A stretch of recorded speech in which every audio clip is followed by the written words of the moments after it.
What up, B Squad? It is your boy JB, and we are here today, you guys, with a brand new review for the Never Ever Met, you guys. This is season 1, episode number 5, and this episode was titled, what was this episode titled last night?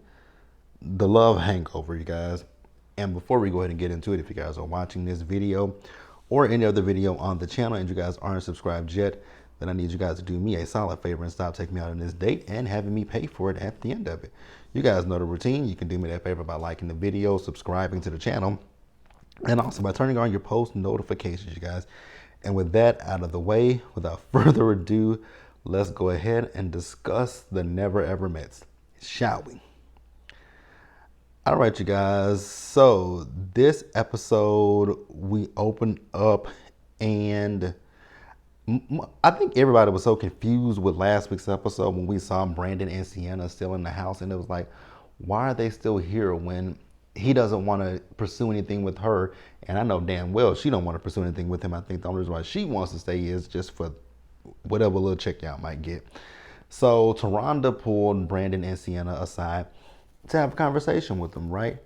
And she basically let them know that, hey, since y'all were brought here to see if this connection was, could transfer from online to in real life, and it's not, we're gonna have to send y'all home. And I was like, thank God we can send Sienna and her crazy ass bird's nest home. Thank God, right? So then on the flip side, we got Diamond with the Y.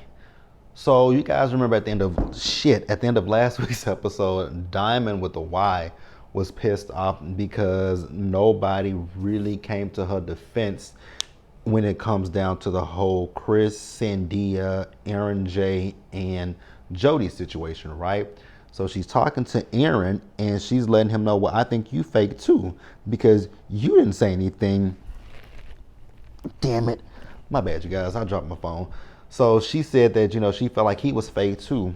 So he was like, nah, he ain't fake. So what Aaron did, I was like, wow, okay. So to prove that you're not fake, you decide to go into the kitchen where Jody is and basically confront Jody. I was like, that's so weird to me. It's so weird. And you're talking about you don't like her because you think she's fake. Okay. Okay. I mean, but Diamond with the Y was happy and excited about that. I was like, but, huh? Why? I'm mad confused. I was so confused. He didn't even like, all of that wasn't really called for. If Aaron wants to defend his woman and, and have her back, all Aaron had to do, he didn't even have to go in there because it really felt like he went in there with some rah-rah for Jody and Aaron.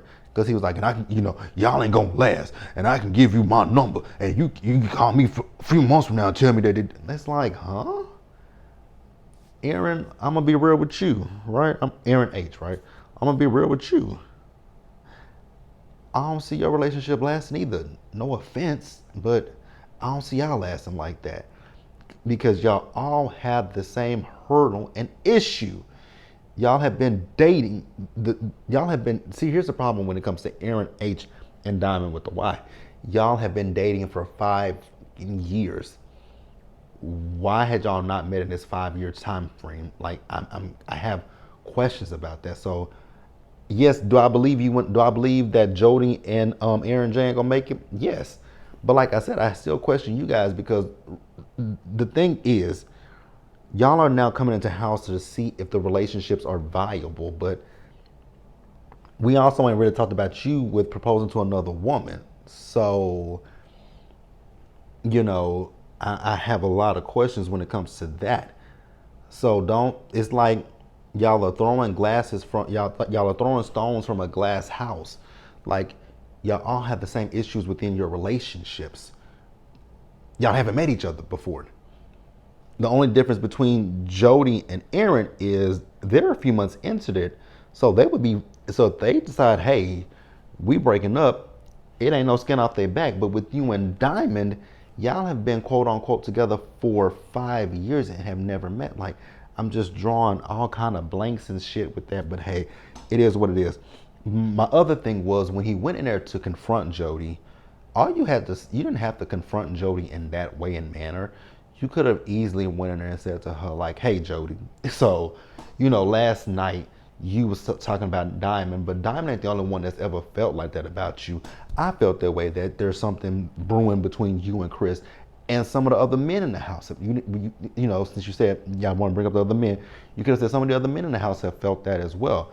But it just felt like you came at her with the rah-rah. So then Chris wants to jump in and defend Jody, and it's like, nigga. Oh, what?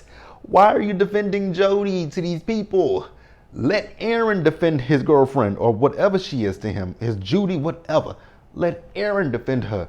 You sit over there and defend the woman that you're with. And Millie had to chime in at one point and basically said that.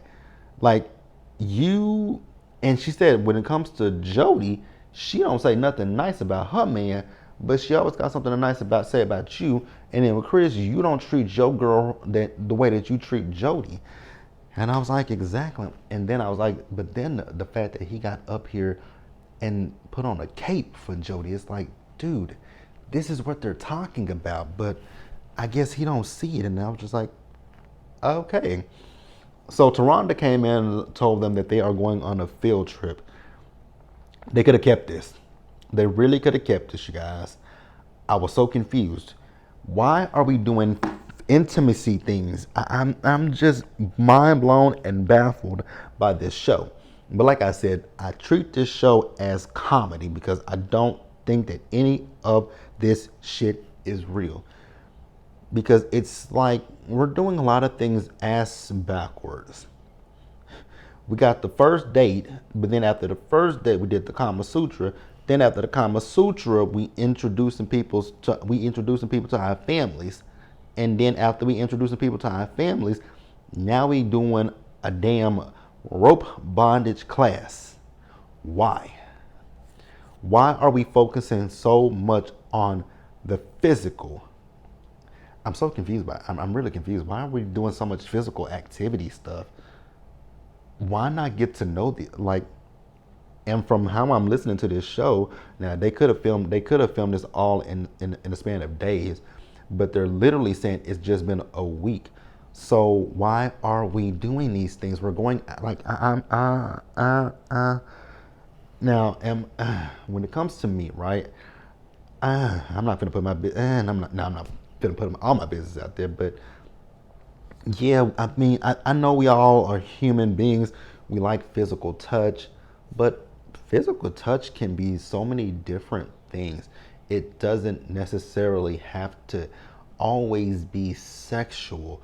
Physical touch, stroking a person's face, kissing, cuddling, holding hands, those are things that are physical. It doesn't involve your male member and the vagina. It doesn't involve sexual things. So I'm just really confused why we keep going physical. We can't do anything else because, like I said, the Kama Sutra poses, and now this. Okay, you can't take me out to a good dinner. You can't give me some good wine. We can't do any of that stuff. Maybe not. Maybe not. I've said this before, you guys. We can't complain about Ready to Love no more. So the next season of Ready to Love, I know for a fact, I'm not gonna be complaining about them people moving too fast because, baby, this is moving too fast. This is moving too, and I think the issue for me with this show is the problem is, yes, these people have never met each other before, but now that, and I guess if I think how the producers of this show are probably thinking, these people do know each other, right? So these people do have relationships with each other, so they do know each other. They just don't know each other in that sense. So let's open those senses and see if there's a spark, if there's a connection there. Which with some of them, I think that that's probably all it would ever be, would be a physical connection. You know, I see Aaron, H, and Diamond, they were into it. Chris and Sandia were into it, and I think that's really all it is for him. He's a physical. It's physical with Chris. Nothing less, nothing more with Chris. When it comes to Sandia, it's physical, and it's a little bit of a manipulative thing, right? I think Chris feels that he can manipulate Sandia. That's just my personal opinions. You guys will definitely let me know your opinions in the comments below, you guys. But yeah. I don't I don't really. Oh God, you guys. I really. I'm sorry. I can't really give you anything. But Jody is an interesting person, right? And I get, thank you guys for allowing me to tell my story last week, right? So when it comes to, I guess when it comes to Jody, she's been in an abusive situation, and I pray for her, right? She's not my favorite person, but I hope, I hope she's getting some healing. Another thing about Jody, I think I've said this quite a few times now at this point. I really want her to do something different about that. Oh, that hair, that hair, that hair. Girl, that hair. I just really want you to do something with that hair. Like comb it, brush it, do something to it, sis, because it's a resounding absolute 1000% hail to the no, right? Aaron, sir, no, you don't make her lady he said he don't make her girly parts tingle. You definitely don't make her girly parts tingle at all. Nothing about him. Okay, you guys. This episode, it was okay. I just I just really find it jaw dropping, I guess. I just really found it to be a little jaw dropping for me, because I just didn't understand why we were. Because I was just my mouth every time, everything in this episode, my mouth was like, especially with this with the rope bondage. I was like, why? Then when we see Chris and Sandia as they were doing the as Chris and Sandia were doing the what were they doing? Oh, they were talking to the expert. Chris and Sandia. I don't, when it comes to those two, I just don't see it for him, because I don't think he has, like I said earlier, he has no respect for Sandia. Absolutely none whatsoever.